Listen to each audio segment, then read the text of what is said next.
Friends, आज मैं आपका स्वागत करती हूँ हमारे इस नए एपिसोड में जहाँ पे आप सीखने जा रहे हो हाउ टू इन्वेस्टिंग।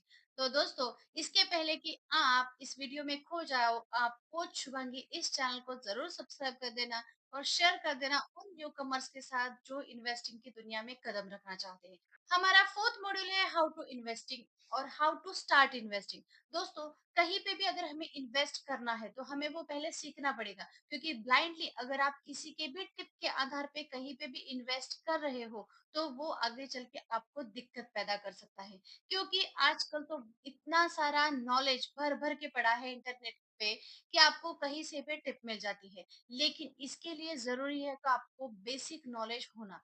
इसके लिए आपको सीखना पड़ेगा हाउ टू इन्वेस्टिंग, और उसी के साथ साथ आपको सब्सक्राइब करना पड़ेगा इस चैनल को, और साथ ही रहना पड़ेगा आपको अपडेटेड, जो भी आपको इकोनॉमिक टाइम्स हो या फिर मनी कंट्रोल हो उससे रिलेटेड जो भी न्यूज आते हैं वो भी आपको समझने पड़ेंगे। तो इसके लिए जल्दी जल्दी सब्सक्राइब कर देना। तो चलते हैं फर्दर इंफॉर्मेशन पे। तो देखिए दोस्तों, अगर हमें इन्वेस्टमेंट स्टार्ट करनी है तो पहले हमें स्टार्ट करना पड़ेगा सेटिंग इन्वेस्टमेंट गोल्स, क्योंकि हमें हमारे गोल्स पता होना बहुत ज्यादा जरूरी है कि हम क्या चाहते हैं, क्या अचीव करना चाहते हो, इस पे बहुत कुछ डिपेंड रहता है। तो हमारे जो गोल्स है वो थ्री कैटेगरीज में डिवाइड होते हैं। जो शॉर्ट टर्म गोल हो, जो शॉर्ट टर्म में मतलब 1 साल 1 साल के पीरियड में जो भी हम गोल अचीव करना चाहते हैं, या फिर 1.5 साल में या फिर 2 साल में, तो उसे कहा जाता है शॉर्ट टर्म गोल। और जो गोल्स हम लोग लॉन्ग टर्म में अचीव करना चाहते हैं, या फिर 10 साल या फिर 15 साल या फिर 20 साल, ऐसे जो गोल्स होते हैं हमारे, उन गोल्स को कहा जाता है लॉन्ग टर्म गोल्स। और आपको रिटायरमेंट प्लानिंग तो पता है, जो 30 इयर्स मतलब 30 साल के होराइजन के लिए रहती है। लेकिन शॉर्ट टर्म में हम क्या क्या अचीव करना चाहते हैं, कोई कुछ घर, कोई अगर घर चाहता है, कोई अच्छा कॉर्पस करना चाहता है, कोई बिजनेस के लिए फंड इकट्ठा करना चाहता है, या फिर कोई कार लेना चाहता है, ये हमारे शॉर्ट टर्म गोल है। लेकिन लॉन्ग टर्म में आता है कि हमें अच्छा खासा कॉर्पस बिल्ड करना है, मुझे कोई अच्छा प्रोजेक्ट तैयार करना है, ये सब आते हैं लॉन्ग टर्म गोल्स में। तो इसे हम एग्जाम्पल के थ्रू समझते हैं कि कौन से ऐसे लॉन्ग टर्म, शॉर्ट टर्म या फिर रिटायरमेंट गोल्स है। तो देखिए दोस्तों, पहले तो अगर उदाहरण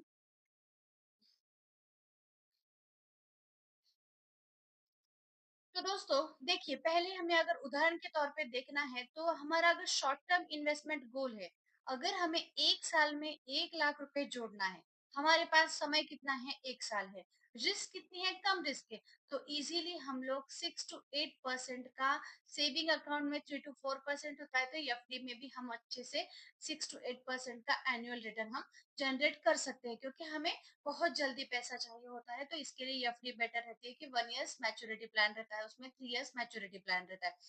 लॉन्ग टर्म अगर उसमें अगर आपको शॉर्ट टर्म में और भी कहीं पे इन्वेस्ट करना है तो आप क्या कर सकते हो, लिक्विड फंड में इन्वेस्ट कर सकते हो, या फिर शॉर्ट टर्म डेब्ट फंड में भी इन्वेस्ट कर सकते हो, जिससे आपका टाइम होराइजन भी कम रहता है और रिस्क भी कम रहती है।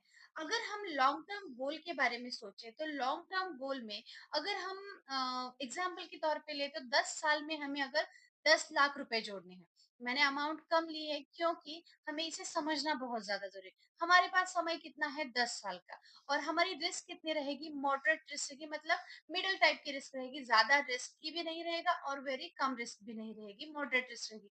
तो हम अगर एज्यूम करते हैं कि मुझे अगर 12 to 15% का रिटर्न भी जनरेट करना है, अच्छा खासा एनुअल रिटर्न कंपाउंड इंटरेस्ट के साथ अगर जनरेट होता है, तो 10 साल के लिए बहुत अच्छा कॉर्पस तैयार हो जाता है, या फिर बहुत अच्छा हमारा इन्वेस्टमेंट भी तैयार हो जाता है। तो इसके लिए आप इक्विटी म्यूचुअल फंड्स में भी इन्वेस्ट कर सकते हो, या फिर लॉन्ग टर्म डेब्ट फंड में भी इन्वेस्टमेंट कर सकते हो। बहुत बार क्या होता है, लोग म्यूचुअल फंड में इन्वेस्टमेंट तो कर देते हैं, लेकिन उससे रिलेटेड जो डॉक्यूमेंट्स है वो ठीक से नहीं पढ़ते, क्योंकि वहां पे उन्हें एग्जिट लोड होता है, एक्सपेंस रेशियो होता है, उनके और भी बहुत सारे टर्म्स एंड कंडीशंस होते हैं। तो इसके लिए ये समझना बहुत ज्यादा जरूरी। समझते हैं रिटायरमेंट प्लानिंग। रिटायरमेंट प्लानिंग के लिए हम अगर होराइजन 30 साल का पकड़े, क्योंकि ऐसा कम से कम 30 साल में तो हम लोग रिटायर होना चाहते हैं, या फिर हमारा 30 साल का जो होराइजन रहता है उसमें अगर हम कितना भी इन्वेस्टमेंट करते हैं या फिर हम कितना रिटर्न चाहते हैं, तो हमें गोल हमारा सेट होना जरूरी है। तो वो हमारा गोल सेट होना बहुत ज्यादा जरूरी है। अगर हम समझो कि एग्जाम्पल के लिए हम पकड़े कि हमें 30 साल में 30 साल में हमें रिटायरमेंट के लिए 1 करोड़ रुपया चाहिए। 1 करोड़ रुपए हमें 30 साल में इकट्ठे करने हैं। हमारे पास समय कितना है? 30 साल का हमारा समय है। और हमारी रिस्क कितनी रहेगी? रिस्क हमारी रहती है मॉडरेट, मतलब नॉट वेरी हाई और बहुत ज्यादा कम भी नहीं, मिडल टाइप के हम रिस्क लेंगे। और ज्यादा से ज्यादा हम 12 to 15% का भी अगर हम एनुअली कंपाउंडेड इंटरेस्ट रेट हम अगर जनरेट कर पाते हैं तो बहुत अच्छे से और इजीली हम लोग 1 करोड़ की तरफ पहुंच सकते हैं। तो इसमें आता है कि कौन से brokerage account, choosing brokerage account, कौन से ब्रोकरेज अकाउंट हमें चूज करने चाहिए। तो इसके लिए कुछ फैक्टर्स बहुत ज्यादा इंपॉर्टेंट है। जैसे कि आप यहाँ पे देख पा रहे हैं कि डिफरेंट ब्रोकरेज कंपनीज, अभी जो हमारा जो एरा चल रहा है उसमें बहुत सारी कंपनियां हैं जिनके ब्रोकरेज फर्म है या फिर वो एज अ ब्रोकरेज ऐसे काम करते हैं। तो इसके लिए इम्पोर्टेंट है कि हम कौन सा ब्रोकरेज चुन रहे हैं, क्या वो ट्रस्टवर्दी है, ये जानना बहुत इंपॉर्टेंट है। और कुछ फैक्टर्स हमें भी कंसिडर करने पड़ेंगे जब भी हम कोई भी ब्रोकरेज प्लेटफॉर्म चुन रहे हैं या फिर कोई भी ब्रोकर चुन रहे हैं। अब आपने देखा, अगर आपने देखा नहीं है तो मेरा आईपीओ वाला वीडियो जरूर देख लेना कि ब्रोकर कितना इंपॉर्टेंट होता है इन्वेस्टमेंट जर्नी में। क्योंकि पहले तो फीस आती है, जो भी ब्रोकरेज अकाउंट हम चूज कर रहे हैं उनके ट्रांजैक्शन फीस कितनी है ये चेकआउट करना बहुत ज्यादा जरूरी है। उनकी मेंटेनेंस फी कितनी है वो चेकआउट करना बहुत ज्यादा जरूरी है। और उसी के साथ साथ उनकी मैनेजमेंट फीस कितनी है वो भी बहुत ज्यादा जरूरी है। कई सारे ब्रोकर है या फिर कई सारे प्लेटफॉर्म्स है, वो क्या करते हैं उनका मैनेजमेंट और मेंटेनेंस एक से ही वो ईयरली कट करते हैं, मतलब एनुअली कट करते हैं। और ट्रांजैक्शन फी जो रहती है वो हमारे पर ट्रांजैक्शन के ऊपर डिपेंड रहती है। उनका जो भी परसेंटेज हो उसके हिसाब से वो डिपेंड रहती है। अब कई कई तो क्या होता है, जो ट्रेडिंग के प्लेटफॉर्म्स है उस पे उनकी मेंटेनेंस फी अलग से रहती है, उनका ट्रांजैक्शन फी अलग से रहती है। और वो भी उनके ट्रांजैक्शन अमाउंट पे डिपेंड रहती है। तो इसके लिए ब्रोकर हम फीस के हिसाब से देखा जाए तो अगर आप ये सोच रहे हो कि क्या ये होगी, नॉमिनल होगी, लेकिन ऐसा नहीं होता। हम जब लॉन्ग टर्म का सोचते हैं, लॉन्ग टर्म के हिसाब से जब हम सोचते हैं तो वहां पे ये फीस बहुत ज्यादा मैटर करती है। देखिए, यूजर इंटरफेस हमें 3 टाइप के यूजर इंटरफेस मिलते हैं उस पे, मोबाइल ऐप है, वेबसाइट है और ट्रेडिंग प्लेटफॉर्म है। अगर मोबाइल ऐप का हम सोचे तो मोबाइल ऐप पे ग्रो है, एंजल वन है या फिर जीरोदा है। बहुत सारे ऐसे प्लेटफॉर्म है जो मोबाइल ऐप से हम अच्छे से यूज कर सकते हैं। और वहीं से हमारा जो भी इनकमिंग आउटगोइंग होता है, जो भी ट्रांजैक्शन होती है हमारे मोबाइल से इजीली हो जाती है और वो कहीं पे भी हम यूज कर सकते हैं। अब कुछ जो हमें यूजर इंटरफेस मिलते हैं वो हमें वेबसाइट थ्रू मिलते हैं। मतलब वो जो है वो यूजर इंटरफेस है वो अबव बहुत ज्यादा जिनकी अमाउंट होती है इन्वेस्टेड के लिए उनके लिए ये वेबसाइट का होता है। तो ये भी एक अलग से यूजर इंटरफेस है कि कितना अच्छा और इजीली हम लोग ये कैसे मैनेज करते हैं, ये इंपॉर्टेंट रहता है। और उसी के साथ साथ देखिए ट्रेडिंग ट्रेडिंग प्लेटफॉर्म, जैसे जेरोदा का काइट है वो इन्वेस्टिंग प्लेटफॉर्म है और कॉइन है वो ट्रेडिंग का प्लेटफॉर्म है। ऐसे ही है कि ट्रेडिंग के प्लेटफॉर्म भी अलग अलग रहते हैं तो उनका भी मेंटेनेंस चार्जेस अलग अलग रहते हैं। तो ये भी हमें समझने बहुत जरूरी है। क्योंकि ब्रोकरेज अकाउंट ये हमारे लिए एक टूल का काम करता है, जो टूल हमें आने वाले दिनों में ग्रो करवाएगा। अब देखिए, जो भी हम ब्रोकरेज अकाउंट चुने इससे कोई मैटर नहीं करता, लेकिन अब क्या हमें वहां पे अच्छे से कस्टमर सपोर्ट मिल रहा है, क्योंकि ये बहुत इंपॉर्टेंट है। अगर हमारी कहीं पे भी अमाउंट फंस जाती है या फिर हमें कुछ समझ में नहीं आता है, पहले तो क्या होता है कि किसी भी अगर आप प्लेटफॉर्म पे आप एनरोल कर रहे हो तो उसमें इम्पोर्टेंट यही है कि आपका वहां पे केवाईसी कंप्लीट होना। लेकिन केवाईसी कंप्लीट होने में भी अगर आपको दिक्कत आ रही है तो क्या आपको कस्टमर सपोर्ट मिलता है फोन के थ्रू, ईमेल के थ्रू या फिर चैट के थ्रू। बहुत सारे ऐसे जो यूजर इंटरफेस है वो चैटबॉट भी, वहां पे चैटबॉट का ऑप्शन रहता है तो आप चैट भी कर सकते हो, ईमेल भी हो फोन भी हो। क्योंकि आपको कभी भी दिक्कत आ सकती है, लॉन्ग टर्म में आप ये यूज करने वाले हो तो हर कोई क्वेरी आपकी आप किसी से पूछ तो नहीं सकते। तो इसके लिए कस्टमर सपोर्ट बहुत इंपॉर्टेंट है। अब चलते हैं कि रिस्क असेसमेंट एंड टॉलरेंस। तो रिस्क में आता है कि आप कितना रिस्क ले सकते हो, ये डिटरमाइन करना बहुत ज्यादा जरूरी है। अगर रिस्क एपेटाइट आपको समझना है तो पहले तो आपको समझना पड़ेगा कि रिस्क आपके होते कितने टाइप के हैं।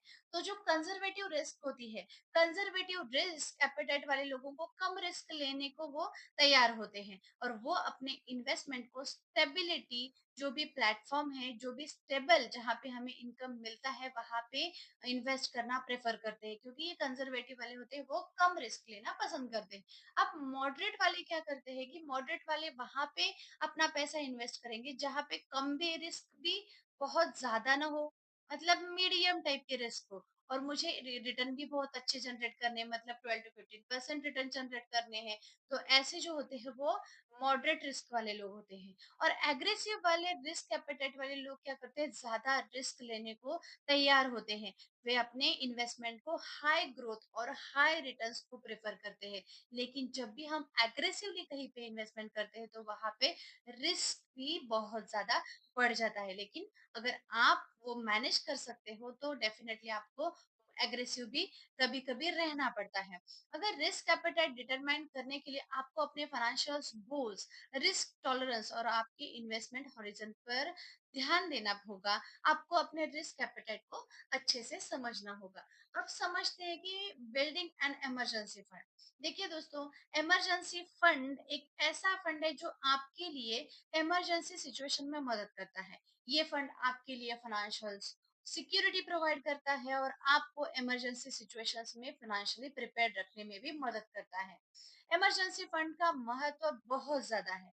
क्यों? क्योंकि ये आपके इमरजेंसी किसी भी सिचुएशन में आपको हेल्प करने वाला है। तो हम समझते हैं कि पहले कि क्यों ये इम्पोर्टेंट है। तो देखिए, अगर आपको कोई भी मेडिकल इमरजेंसी आती है, तो आप उसके टाइम उस टाइम पे तो कोई बैंक अवेलेबल नहीं रहती, तो किससे आप मांगोगे, कहाँ से आप पैसा अवेलेबल कर सकते हो? तो इसके लिए आपको खुद का एक इमरजेंसी फंड तैयार रखना पड़ेगा, जो आप इजीली उस अकाउंट से लेके आप खुद के अकाउंट में ट्रांसफर कर सकते हो और इजीली आप खुद के आपके डेबिट कार्ड से उस पैसे को आप निकाल सकते हो। लेकिन अगर आप कहीं पे भी एफडी में वगैरह डालते हो तो वहां से आप ये पैसा आप जल्दी से नहीं निकाल सकते। उसके लिए एटलीस्ट 24 आवर्स का आपको टाइम चाहिए। तो इसके लिए मेडिकल में ये जो आपका इमरजेंसी फंड जो आपने बिल्ड किया हुआ है, वो आपको मेडिकल इमरजेंसी में बहुत ज्यादा इंपॉर्टेंट है। अब देखिए कि फाइनेंशियल सिक्योरिटी, इमरजेंसी फंड आपके लिए फाइनेंशियल सिक्योरिटी प्रोवाइड करता है। अगर आपके पास इमरजेंसी फंड है तो आप फाइनेंशियल स्ट्रेस कम लेते हो और आपको फाइनेंशियल सिक्योर की भावना होती है। मतलब अगर मैं एकदम फ्री हो जाऊंगी, अगर मेरे पास इतना इतना पैसा है तो मैं अपने वर्क पे ज्यादा फोकस कर सकती हूँ।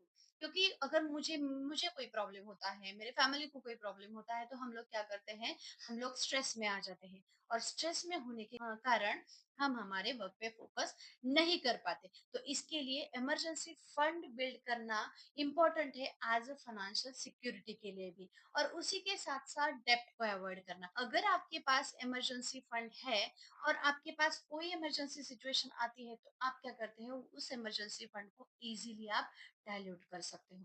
इसके लिए क्या आपको किसी से डेप्ट लेना पड़ेगा, मतलब वो उधार लेने के लिए किसी के पास जाओगे, किसी फ्रेंड के पास जाओगे, किसी रईस के पास जाओगे, तो वहां से अगर आप किसी का पैसा उधार लेते हो तो ये लॉन्ग टर्म में आपके लिए दिक्कत पैदा कर सकता है, क्योंकि ये एक तरह का कर्ज ही है।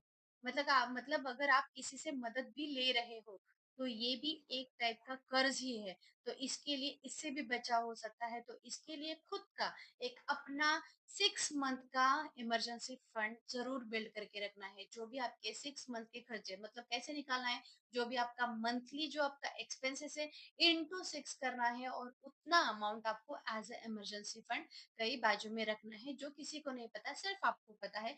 इससे क्या होगा, ये सारे फायदे आपको होने वाले हैं। देखिए दोस्तों, तो पहले आपको कैसे आपको खुद की पहली इन्वेस्टमेंट करनी है, तो इसके लिए मैंने ग्रो का पूरा इंटरफेस डिकोड किया हुआ है। मेरे उस वीडियो पे जाके देख सकते हैं आप कि आपका खुद का अकाउंट कैसे आपको ओपन करना है, कैसे वहां पे फंड ट्रांसफर करना है और कैसे आपको ऑर्डर प्लेस करनी है। अगर आप चाहते हो कि ये आपको खुद को देखना है तो वो पूरा वीडियो आप देख सकते हो और इजीली वहां से आप क्या कर सकते हो, अकाउंट ओपन भी कर सकते हो और फंड ट्रांसफर भी कर सकते हो। और आगे की जो इन्वेस्टमेंट जर्नी है वो हम देखेंगे नेक्स्ट मॉड्यूल में। आई होप आपने इस चैनल को सब्सक्राइब जरूर कर दिया होगा और शेयर कर देना सारे फ्रेंड्स को। Thank you, thanks for watching.